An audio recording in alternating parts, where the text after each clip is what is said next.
Upload না করলে video দেখা যায় মানুষজন ভিডিও দেখবে না, তাই জন্য ভিডিওটা আপলোড করা, এই তো তৈরি করা। আর হচ্ছে আমি অসুস্থ সেটা আপনাদের মধ্যে, আপনারা আমার পরিবারের মতো জানানো দরকার, নাই জানাইলাম। আপনারা সবাই আপনাদের কাছে আমার জন্য দোয়া করবেন, অনেক অনেক দোয়া করবেন আমি যেন তাড়াতাড়ি সুস্থ হয়ে যাই। আর হচ্ছে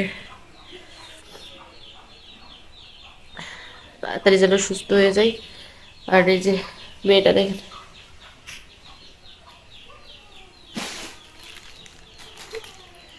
ও খাচ্ছে ওর মতো। এই যে এখানে কাপড় চোপড় দেখেন, এক চেয়ারে কাপড় চোপড় ভরাই রাখছি, কাপড় চোপড় গোছাইতে পারতেছি, মানে গোছাই বলতে এগুলো ধোয়া লাগবে। আর বৃষ্টি ছিল, ধুতে পারিনি। আর আমার হাজবেন্ড আজকে আবার আমাকে একটু কাজ করে দিতে গিয়ে টাইলসের মধ্যে পড়ে গিয়ে ওরও পা ফেটে গেছে। এমনি